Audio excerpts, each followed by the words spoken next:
राजस्थान के चुनावी माहौल में जयपुर में कांग्रेस मुख्यालय के बाहर लगे पोस्टर चर्चाओं में हैं। एक सामाजिक कार्यकर्ता ने ये पोस्टर लगाए हैं जिसमें जनजाति मंत्री अर्जुन सिंह बामनिया पर भ्रष्टाचार के आरोप लगे हैं, जिसके बाद पोस्टर पीसीसी मुख्यालय में चर्चा का विषय बने हैं। यही नहीं, जो सामाजिक कार्यकर्ता है यूनिस चौपदार, उनका ये कहना है कि इस संबंध में इसी तरह के पोस्टर दिल्ली में वो एआईसीसी के दफ्तर के बाहर भी लगाएंगे और कांग्रेस के वरिष्ठ नेताओं को इस पूरे घोटाले के मामले में अवगत करवाएंगे। हमारे साथ सामाजिक कार्यकर्ता यूनिस चौबदार हैं, खुद मौजूद है, जिन्होंने ये पोस्टर लगाए हैं। यूनिस जी, क्या आरोप है आपका? किस तरह के ये पोस्टर लगाए, क्यों लगाए, क्या मानसिकता है आपके इसके पीछे? टीएडी डिपार्टमेंट जो कि जनजाति विभाग के लिए अलग से एक विभाग बनाया गया ताकि जनजाति के लोगों के लिए एक अलग बजट दिया जा सके और जनजाति के लोगों का अच्छा उत्थान हो सके। इसमें मुख्य जो काम होते हैं शिक्षा से जुड़े हुए काम होते हैं और इस विभाग में सरकार सालाना लगभग 1,1500 करोड़ रुपए का बजट राजस्थान सरकार देती है। साथ ही साथ केंद्र सरकार भी इसमें बहुत बड़ा बजट देती है। जब से बामणिया मंत्री बने हैं, बामणिया ने मंत्री बनने के साथ साथ अपने खास खास लोगों को विभाग में खुद डिजायर लिखकर अपने नजदीकी लोगों को अयोग्य होने के बावजूद मुख्य महत्वपूर्ण पदों पर बैठाया। जिसमें सबसे बड़ी नियुक्ति जो की गई, राजेश जैन नाम के एक व्यक्ति को स्वच्छ परियोजना का परियोजना प्रबंधक बनाया गया और उस परियोजना के जरिए ऐसा षड्यंत्र रचा गया।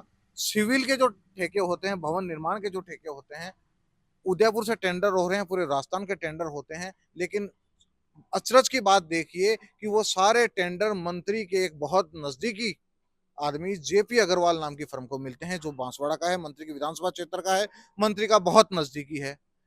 ऐसे 7-8 घोटाले, बड़े बड़े घोटाले मैंने खोले। तकरीबन 5 सालों में ये मान के चलिए कम से कम 5,000 करोड़ का बजट आया और मैं दावे के साथ कह रहा हूं, ईडी आए चाहे सीबीआई आए, मैं सबूत पेश करने के लिए तैयार हूं। मेरे पास सारे दस्तावेज हैं। कम से कम 30 से 40% का भ्रष्टाचार इन सभी टेंडरों में हुआ है और मैं ये भी दावा करता हूं कि इनकी अगर आंच आई, आज ईडी वहां पर खोडनिया को ढूंढ रही है, खोडनिया के यहाँ छापे मार रही है, ईडी व्यर्थ मार रही है। ईडी आई है, मेरे पास आई है, मैंने ईडी के डायरेक्टर को ट्वीट किया था, ईडी मेरे पास आए, मैं कागज दूंगा, सारे सबूत दूंगा और साबित करूंगा कि ये घोटाले हुए हैं।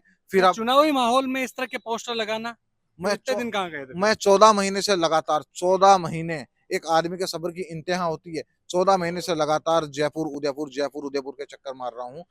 मैंने 10 दिन का आमरण अनशन किया, 3 बार मैंने वहां धरने दिए। टीएडी के जो पहले कमिश्नर थे राजेंद्र भट्ट, बड़े विद्वान व्यक्ति वो माने जाते हैं और भाजपा और कांग्रेस दोनों में उनकी जबरदस्त सेटिंग है। उनके जो कार्यकाल के घटनाक्रम थे मुख्यतः, उन उनके कार्यकाल में मैंने जब धरने का किया तो मुझे तत्कालीन कलेक्टर ने कहा कि आप सिर्फ 15-20 दिन का टाइम दीजिए, मुख्यमंत्री कार्यालय से मुझे निर्देश मिले हैं, आपकी बात सुनी जाए, आपके मामलों पर जांच की जाए और उन पर कार्रवाई की जाए। मैंने उन पर विश्वास किया, उसके बाद कार्रवाई नहीं हुई। मैं जाकर मिला, फिर मैंने 10 दिन अनशन किया, फिर उन्होंने कहा सिर्फ 5 दिन का टाइम दीजिए। मेरे से लगातार टाइम पे टाइम मांगा जाए। कोई अधिकारी, अगर शासन के लोग अगर टाइम मांगते हैं तो नैतिकता हमारी बनती है, कोई भी हथेली में सरसों नहीं उगती है। उस बात को लेकर हमने टाइम दिया, लेकिन नतीजा सिफर। मंत्री का दबाव ऐसा कि जिन लोगों ने घोटाले किए उनको डिपार्टमेंट से रिलीव करके वापस भेज दिया जा रहा है। क्यों भाई? आप जांच कीजिए, जिन्होंने घोटाले कीजिए उनको सजा कीजिए। सजा आप करने में सक्षम नहीं है, संबंधित विभाग को लिखिए, हाँ इसने हमारे विभाग में रहते हुए आपके कार्मिक ने घोटाला किया है, उस दिल्ली पर। भी जा रहे हैं आप? मैं दिल्ली, आज रात को दिल्ली जाऊंगा। कल एआईसीसी के बाहर मैं इन तमाम जो पोस्टर हैं, तमाम घोटालों की जो खबरें लगी हुई हैं, घोटालों से संबंधित दस्तावेज हैं, वो लेकर जाऊंगा। पोस्टर में एआईसीसी के बाहर लगाऊंगा और जो मधुसूदन मिस्त्री जी हैं, राजस्थान के प्रभारी हैं, और राजस्थान के जो सह प्रभारी हैं, उन तमाम लोगों से मिलूंगा।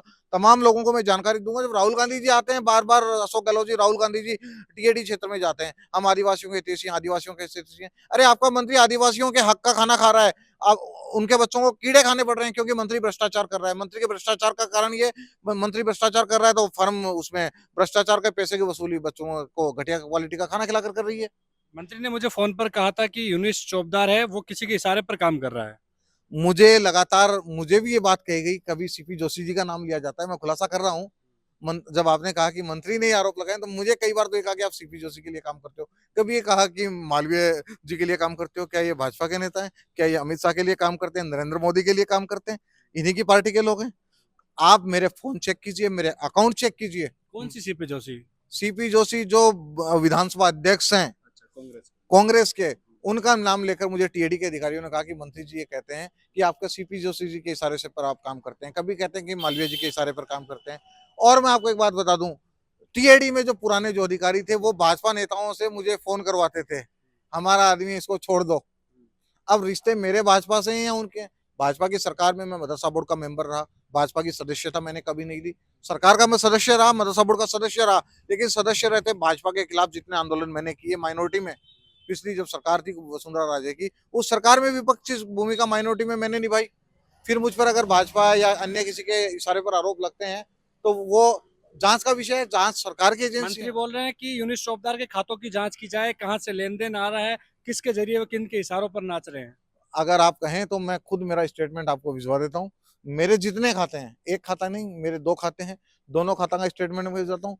14 महीने से जब मैं कर रहा हूँ तो मंत्री राजस्थान सरकार के मंत्री थे, एंटी करप्शन ब्यूरो, पुलिस सब इनकी थी। 14 महीने में जांच करवाते आराम से, कोई समस्या नहीं थी।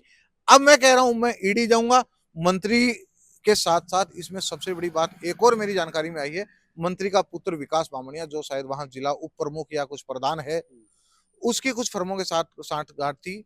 उनके साथ मिलकर इन्होंने टीवी में, इन्होंने आरओ में, वाटर कूलर में बहुत बड़े घोटाले किए हैं, दुगनी रेटों पर। जो टीवी 60-70 हजार रुपए का आता है, 1,31,000 रुपए का टीवी बेचा गया। राजस्थान में चुनाव की नजरे से देखें तो ईडी की धमक दिखाई दे रही है। आप बोल रहे हैं मैं भी ईडी जा रहा हूँ। ईडी को मैंने न्योता दिया था, ईडी ने शायद या तो वो मैसेज देखा नहीं, मैंने ओपन ट्वीट किया था। मैं कोई लोग आजकल ये कहते हैं कि किरोड़ी जी को लेकर ईडी जाइए, मुझे भी काफी लोगों ने सलाह दी, मेरे जो शुभचिंतक हैं या एक्चुअली किरोड़ी जी सांसद हैं तो उनका प्रभाव भी है, और एक जिम्मेदार व्यक्ति जाता है तो ईडी सुनवाई भी करती है, लेकिन मैं कतई ऐसी मामलों में राजनीति नहीं करना चाहता हूँ। मतलब ईडी जा रहे हैं आप? ईडी जाऊंगा, अकेला जाऊंगा, टीएडी के बाहर में धरने पर बैठा, इतना आज तक मैंने आंदोलन किया, अकेले ने मैंने आंदोलन किया है। सिर्फ एक अकेला व्यक्ति अगर कोई आंदोलन करता है तो आप ये देखिए, अगर मेरे साथ कोई बड़ी फंडिंग होती, कोई बड़े लोग मेरे साथ जुड़े हुए होते तो मैं 1000-2000 का सैलाब लेकर जाता जयपुर में। मैं सवाल ये खड़ा तो चुनाव के माहौल में ये चीजें, पोस्टर वार, ये चीज क्या है राजनीति में? मेरा उद्देश्य सिर्फ इतना है कि जो ट्राइबल के जो लोग हैं, प्रकृति के सताए हुए लोग हैं, प्रकृति ने उनके साथ भेदभाव किया है, प्रकृति की उनके ऊपर मार पड़ी है, वो तो वैसे ही बेचारे दबे कुचले लोग हैं, उनके साथ आप और अन्याय मत कीजिए मंत्री जी। आप खुद ट्राइबल के हैं, खुद मीणा जाति से आते हैं, तो आपको कम से कम ये सोचना चाहिए कि मैं मेरे लोगों के साथ अन्याय ना करूं। लेकिन आप दूसरे वर्ग के लोगों के साथ मिलकर, आप वहां अगर आप देखेंगे टीएडी के जो टेंडर हैं उनका अगर आप कोई गहन अध्ययन करेगा तो आप देखेंगे कि एक वर्ग विशेष के लोगों को सारे टेंडर मिलते हैं। ये कहने की बात नहीं है, लेकिन मुझे मजबूरी में कहनी पड़ रही है कि ट्राइबल का मिनिस्टर दूसरों लोगों के साथ मिलकर ट्राइबल के लोगों के हक और अधिकारों की लूट कर रहा है। वो तो टिकट की रेस में भी है विधानसभा चुनाव की। मुझे टिकट से मतलब नहीं है, मुझे राजनीति से मतलब नहीं है, मुझे मतलब इस बात से है जिस आदमी ने घोटाला किया हो, जिस आदमी ने भ्रष्टाचार किया हो, वो आदमी जेल में होना चाहिए, विधानसभा में नहीं होना चाहिए। मैं दावा कर रहा हूं, मंत्री जिस मंच पर चाहे मुझसे बहस कर ले, मैं दस्तावेज लेकर आऊंगा। वो बोल रहे किसी भी एजेंसी से जांच करवा लो, मैं निराधार हूँ, निर्दोष हूँ, मैंने आरोप दस्तावेज झूठे हैं। 14 महीने से मैंने कम से कम 8 शिकायत दी हैं। शायद ऐसी कोई बड़ी विस्तृत जांचें नहीं थी, डिपार्टमेंट की जांच थी, डिपार्टमेंट के दस्तावेज थे, मैंने जो डिपार्टमेंट को दिए। 14 महीने में आज तक एक भी जांच का नतीजा क्यों नहीं निकला?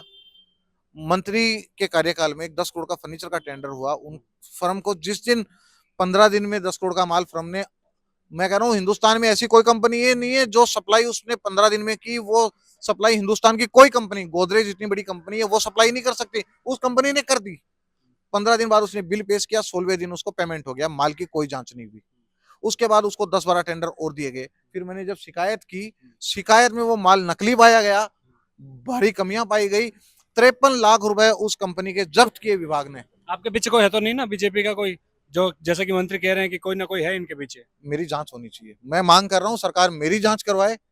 अगर किसी भाजपा के नेता से, एक भाजपा नेता का मेरे पास लगातार फोन आता है, वो किसके लिए आता है सरकार वो भी जांच करे।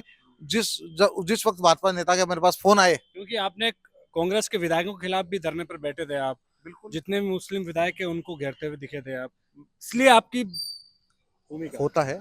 देखिए हमारा विरोध सरकार से नहीं है, हमारा विरोध जो गलत लोग हैं, जो गलत काम कर रहे हैं, आज तक हमने सचिन पायलट या अशोक गहलोत के खिलाफ तो मोर्चा नहीं खोला व्यक्तिगत रूप से, अन्य प्रताप सिंह के खिलाफ नहीं खोला, मालवीय के खिलाफ नहीं खोला, ये जयपुर में या राजस्थान में कांग्रेस के 100 से ज्यादा विधायक हैं।